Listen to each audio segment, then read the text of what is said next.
So, again, the third control is a body lock, okay, or double underhooks. I don't care how you call it. Basically, this would be double underhooks. This would be a body lock if I grab my hands. Obvious advantage, any turning escape is dead. I have control of both directions now. Obvious, yeah, go ahead and try it. Okay, obvious disadvantage, I can't choke him anymore. Yeah, now just pinch your elbows in. Yeah. I'm not choking him anymore. This is dead. So the advantage is he doesn't have to worry about a choke anymore, so he can keep his head free. And he can use his hands completely freely for his escape. And there's another advantage that you have when he has a body lock that a lot of people, I didn't even notice this until again I saw Craig Jones do this in Iceland, because he has control about this direction. But what he doesn't control is this direction.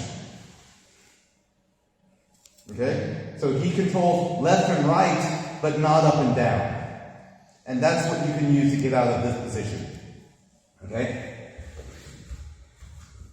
And again, it was one of those things, I would always get stuck in this position, not know what the hell to do. And then I went to Iceland training with Craig Jones, and you just kind of think, God, I'm a fucking idiot. Because it's just, I mean, did it even feel like I was using a lot of strength when I was getting out of that? It's so easy that you don't believe it. So just basically, you put your hands on his hands, get your feet to your butt, and what you want to do is push yourself up towards his head. So, and as you're doing that, you want to try and take your back to the mat. Okay? And once I'm here, I've got his hands basically on my hips. From here, I can start coming up again. Okay?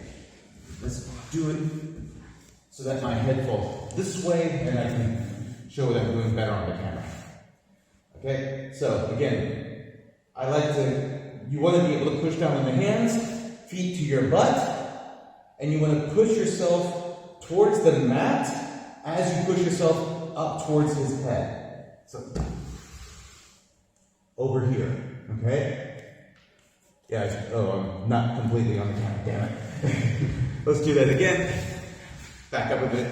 Let's start here, and then by the time I fall, I should be at the end of the camera, okay? So, again, feet to your butt, hands on his hands, push with your legs and arms, get everything down low. From here you can see the hooks are basically already gone. I can step out and start passing the target, landing in top position. Okay? It's one of those things, I know so many people, there's a little bit of a psychological point to the body lock as well. Because if he's taking the body lock, he's afraid you're going to get out. Okay, the minute, because I cannot finish from here. Okay, it is impossible unless you have like arms the size of a fucking redwood and you squeeze the guy until his ribs break. You're not going to get a submission with a body lock. Okay, so that means your opponent respects your back escapes enough that he's not going to try and choke you because he needs that total control. So that's always something you can keep in your head is if he's going for this, I wouldn't say you're winning, but you're ahead in the back escape game. Because that means your opponent's saying, oh, he's good at this, I need to make sure I control. And he's not going to go through as many submissions. This is also often going to happen if it's like the last minute of a match. Or especially the last 30 seconds. If I get on I will do this too in a match. Because the way stalling penalties work is that you normally will only get one for 20 seconds. And you need 4 to get disqualified. If I have no penalties, it's the last 30 seconds of the match, I'm on his back, I'm up on points, and I just need to make sure he doesn't score anything on the last 30 seconds. I will just hold. I will take the stalling point because I'm not going to get enough points to lose. And I know I can win. Okay? People will do this. I've done it. don't like admitting it. I prefer going for submissions as well, but you want to win at the same time, okay? So always keep that in mind. If you have this attack, this control, your opponent is A, most likely trying to stall, and B, he really respects your back escapes. He's trying to make sure you don't get out. He knows if he does a choke, you're probably getting out, okay? Quick, I want to do a couple of extra notes with the body lock, okay? So first in general, the body lock here, I was saying this earlier, the main advantage of this is that I take away his rotational ability. He can't rotate anymore.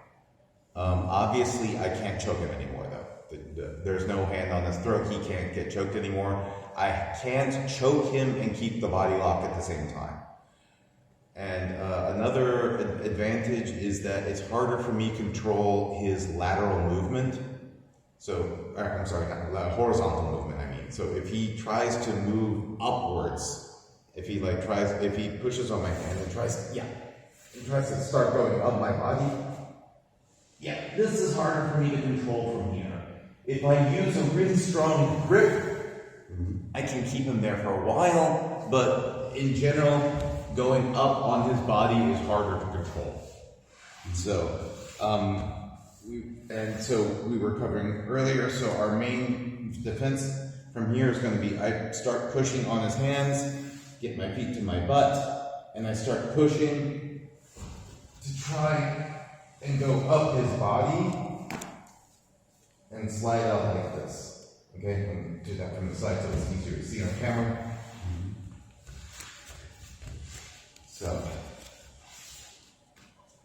So we're here, and I'm already like pushing down with my elbows and my shoulders and triceps and everything.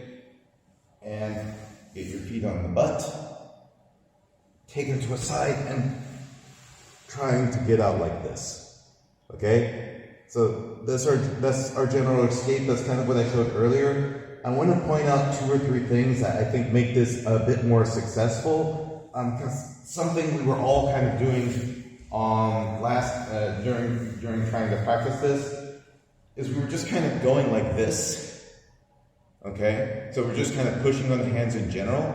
Something I want us to be doing when we do this is we're going to focus on the top hand, okay? So we're not just going to push the hands in general, we're going to focus on the top hand, and I really want us to kind of dig our thumb in like this, okay, so that both hands are pushing on this hand, so that we have more focus, okay, it's more focus on this, and this is a stronger grip. And also, if we're lucky and I do this, I can break the grip, okay, and if I can break the grip, it's going to be much easier for me to get out of the body lock as well, okay, so that's one of the first points I want to point out is when we're doing this, don't just kind of push anywhere here, because this is actually, I'm weak here. Okay, if I just try to grab his wrists, I'm actually kind of weak here. My arms are separated, they can't support each other, and I'm further away from my center, I'm fairly weak here. If I come over here, I bring my hands, you can automatically feel the difference, can't you? Yeah, I'm automatically weaker, and I'm not just pushing down, I'm pushing sort of down and away. Okay, so because I'm trying to get the lucky benefit of when I'm doing this, that I break that grip. So if I can break the grip and I get here, this is the best thing that can happen for me for getting out of that position on the back. So, just one little extra detail I wanted to point out about that. Another extra detail, I was saying this when I was working with people individually. Let's say someone has a really, really tight grip, okay, and it's really hard. Something you can do, take a deep breath, and as you escape, let it out. So,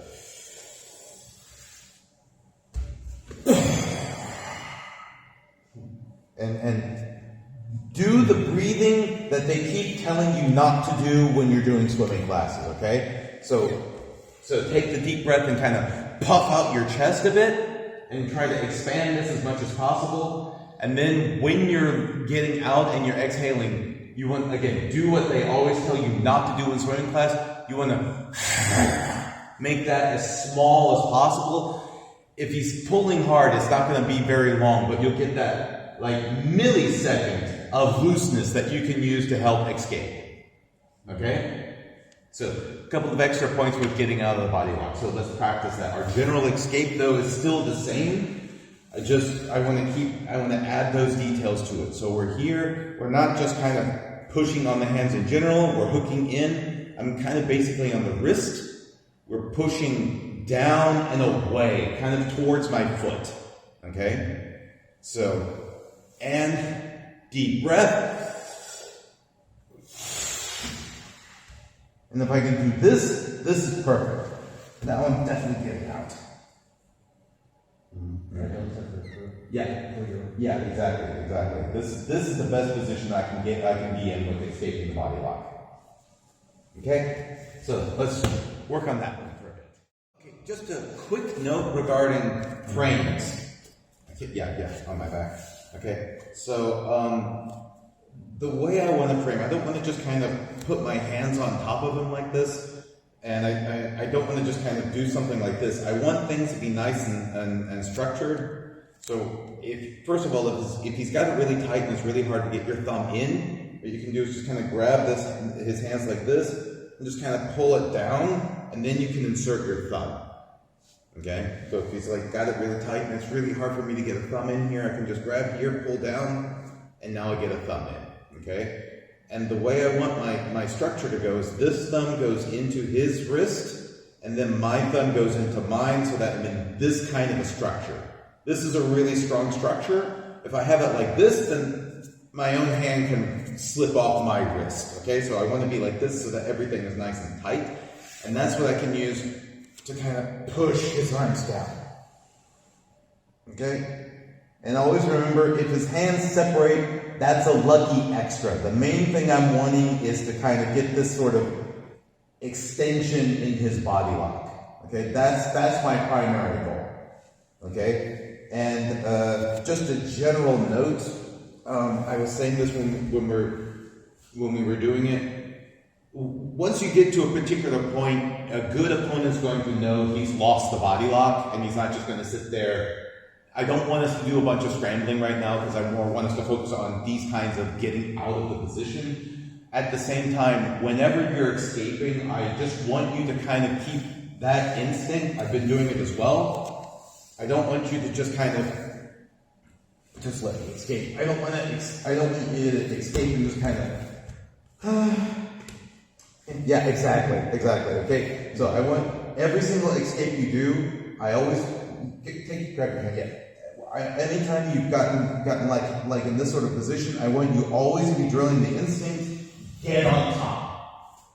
Okay? So rule number 1, get on top from now on. After every escape, I don't care what it is, get back on top. Okay? Don't just sit there laying on your stomach and thinking, or on your back and, I'm out, okay. And also, and this is going to be especially true when we start doing side control escapes and mount escapes, I really want us to be focusing. It's more easy to focus on something like that with the back, because there's a point where you're both on the bottom, and then it's just a race to get to the top. But especially with like mount and side control, I don't want us, and I see this so many times and it drives me up the fucking wall, getting to quarter guard isn't an escape. Okay, that's not escaping. When I say escape, I want us in some way getting either in a really, really good bottom position, but preferably I want us to escape in a way that puts us on top. Okay? That's, when I say escape, that's what I'm meaning. I'm not meaning just get a quarter guard and then just sit there for the rest of the 2 minutes and, I got a quarter guard, I'm out. Yeah, I escaped. Okay, that's not an escape. What I want is I want us getting to a more dominant position.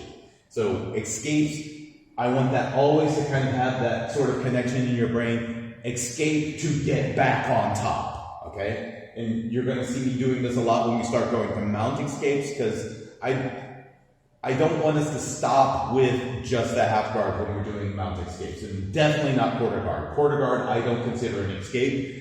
You are basically halfway giving him the back, if you're asking me, okay? So just as you're escaping everything, always have that mentality, escape, get on top, okay?